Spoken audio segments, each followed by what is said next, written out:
Hi, everyone. Welcome to another weekly recap when I summarize all of our weekly assigned reading from the Discovery Guide, or if you're only watching the Bible Discovery TV show, then all of the reading that was covered in the show this week.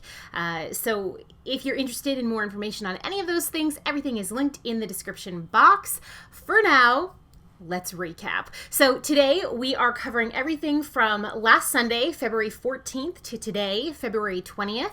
And that means we're looking at Numbers chapter 32 all the way to Deuteronomy chapter 18. So let's finish off the last few chapters of Numbers so that we can get into Deuteronomy. All right, Numbers chapter 32.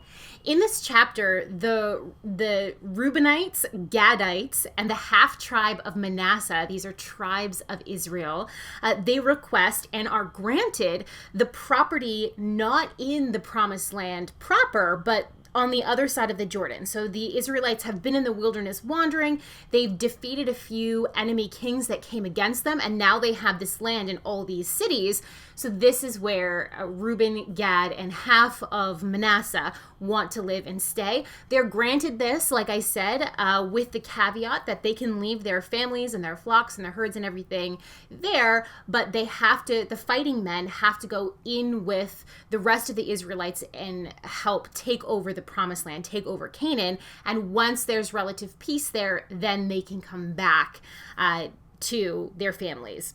So in chapter 33, then, we get this travel itinerary, a recap in our recap of Israel's journey all the way from Egypt to where they are presently in the narrative, which is just outside of the land of Canaan on the east side of the Jordan River, across from Jericho. The text even gives us that detail. So there's a mandate to drive out the people of Canaan, to destroy carved images and idols, cast idols, which were like metal, bronze, and gold, and demolish their high places, so they're places of pagan worship.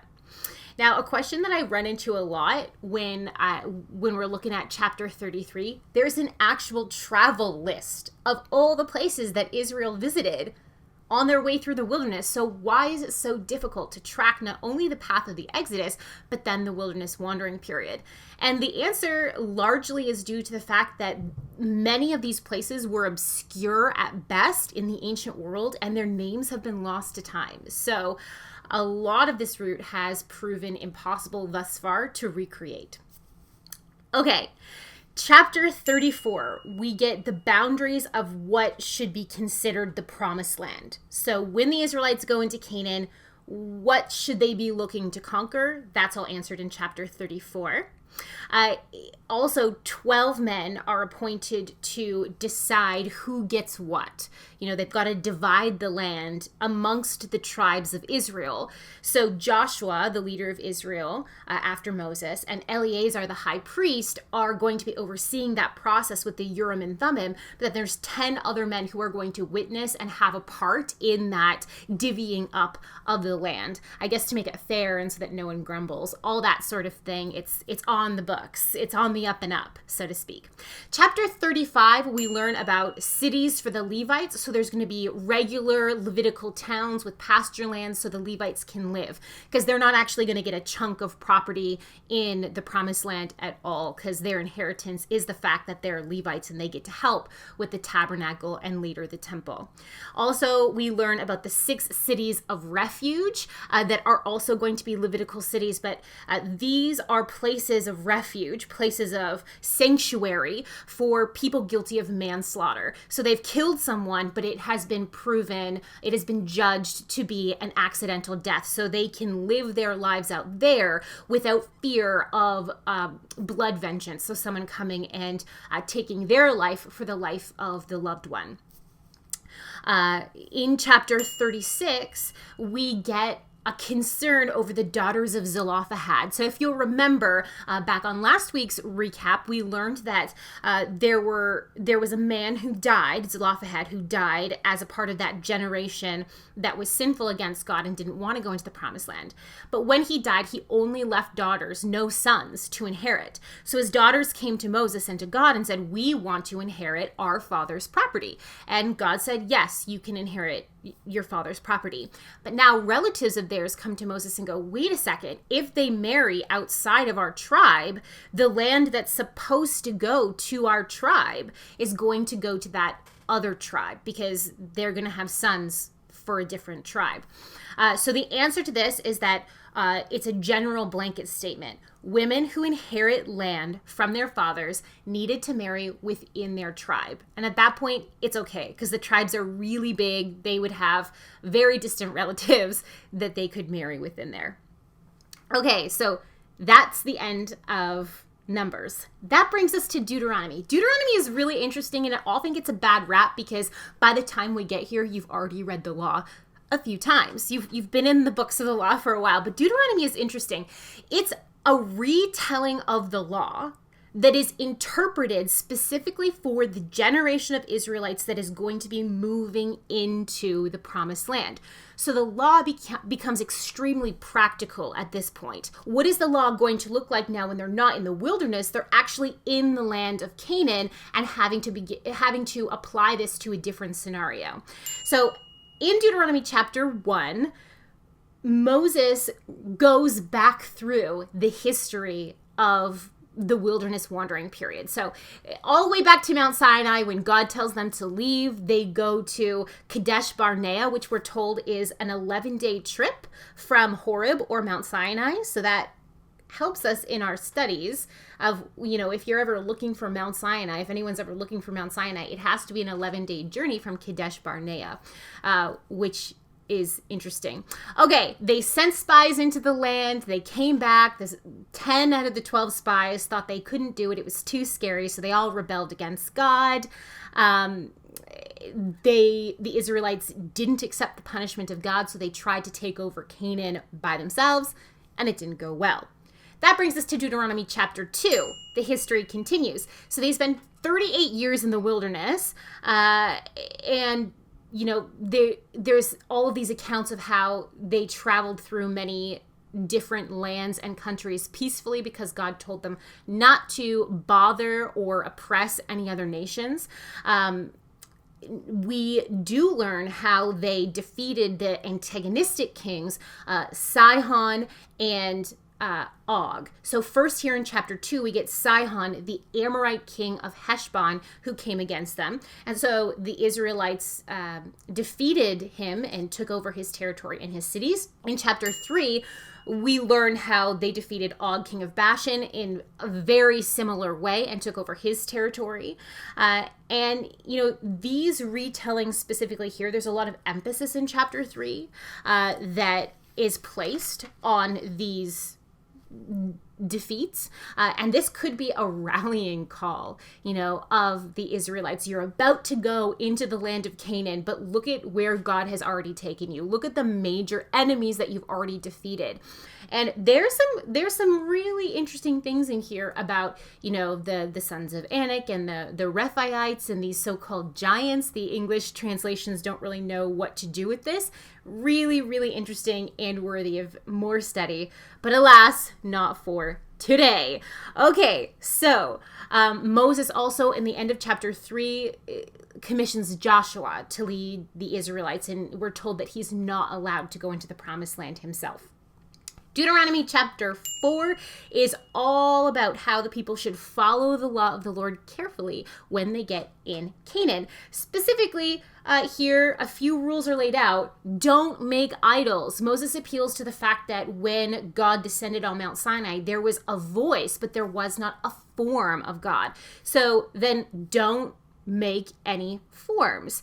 And what's really interesting in chapter 4, verse 20, is that God actually says, But as for you, Moses says, but as for you, the Lord took you and brought you out of the iron smelting furnace, out of Egypt, to be the people of his inheritance as you now are. In other words, don't put metal into a smelting furnace and make an idol. God is making you. God is making you. Don't try to make God. All right. There's also warnings here that if they do those sorts of things, if they become like the Canaanites, the very people that they're driving out, that God is also going to drive them out. But he does have a special relationship because of the covenant that he's made with them. So if they repent and seek him with all their heart, they will find God. So there's that hope that always comes with the judgment.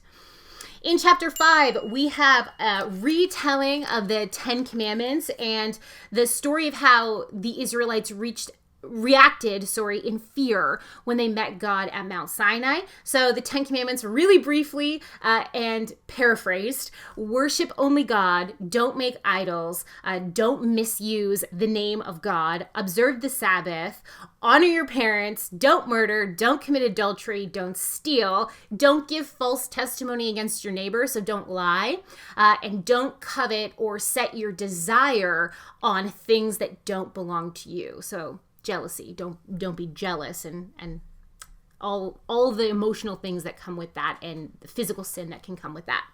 Okay, chapter 6 it has this really beautiful passage in it. I'll just read really quickly in verse 4. Hear, O Israel, the Lord our God, the Lord is one. Love the Lord your God with all your heart, with all your soul, and with all your strength.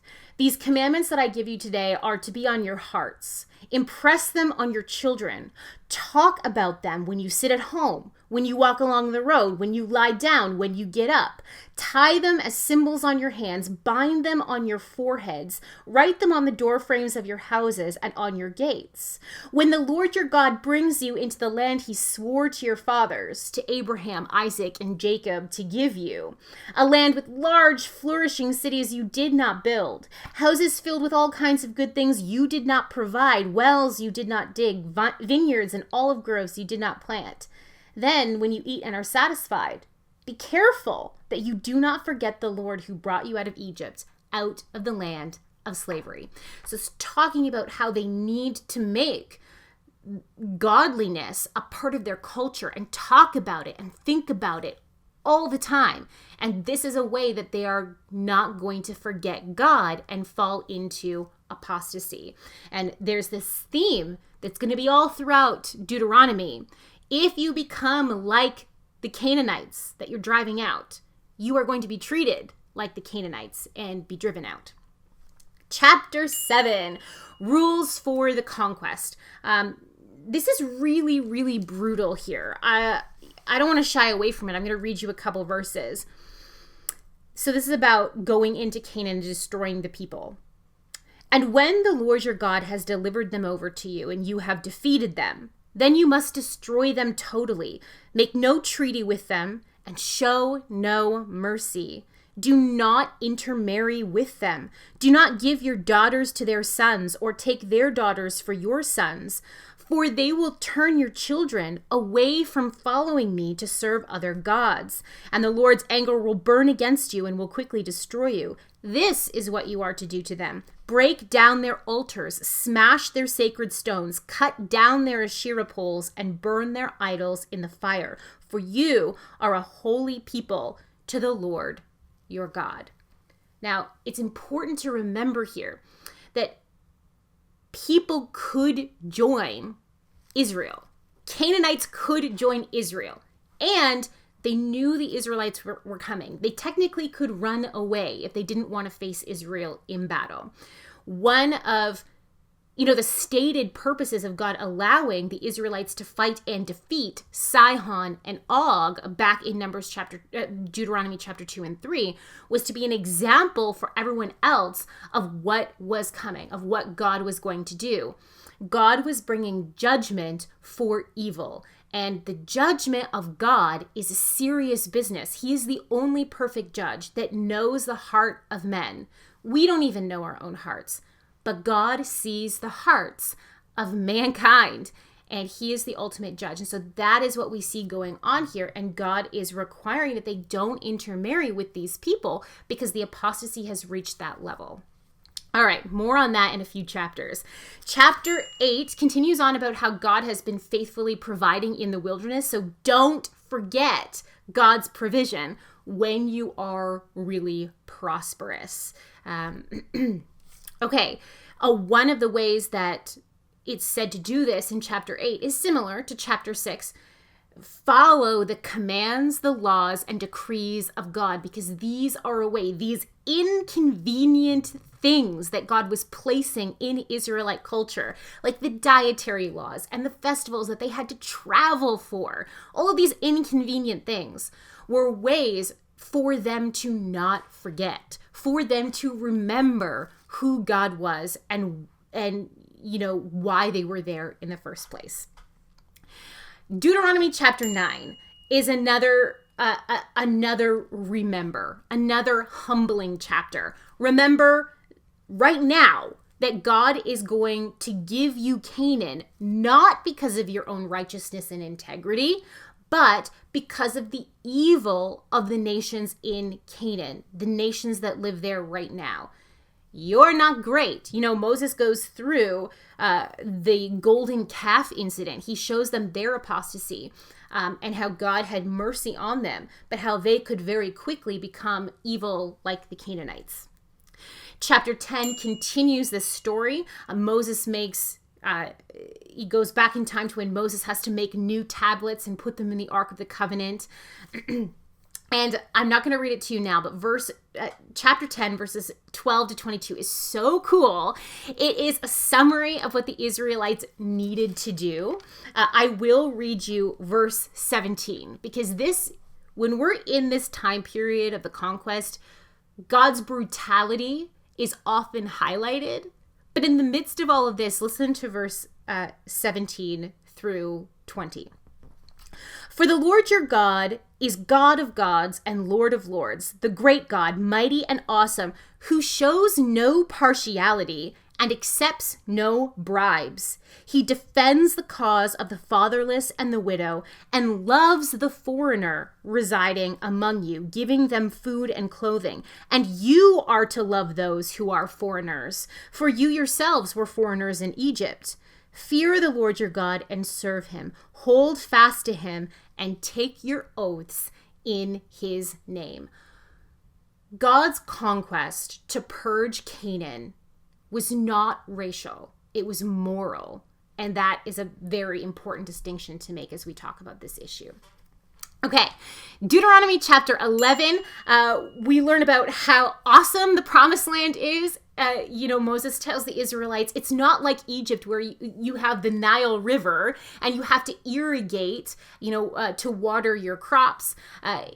Here in the land of Canaan, rain falls from heaven and the land drinks it. The land drinks from heaven. But there's a huge warning in there. Again, be careful or you will be enticed to turn away and worship other gods and bow down to them, and then God's anger will burn against you. In chapter 12, we learn how the Israelites were supposed to centralize worship to minimize the possibility of false worship to God. So God's going to choose a place for his sanctuary, first for the tent tabernacle, later for the temple of Solomon. And the Israelites were only allowed to give sacrifices and offerings at that sanctuary.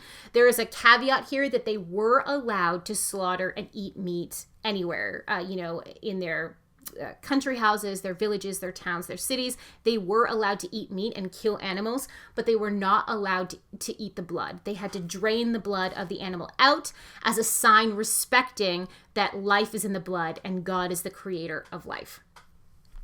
In chapter 13, we learn even more so the seriousness of the crime of worshiping other gods. So there's a few capital punishment worthy crimes listed. False prophets were to be put to death.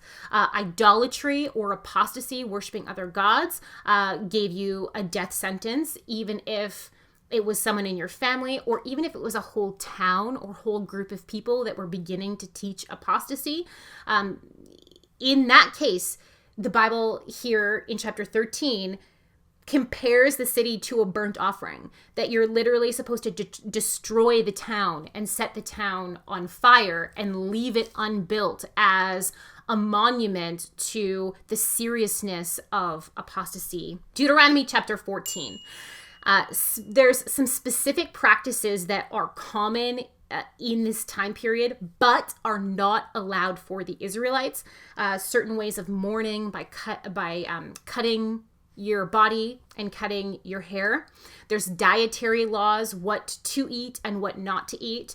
And then tithes, that the Israelites had to give 10% of everything to the sanctuary each year.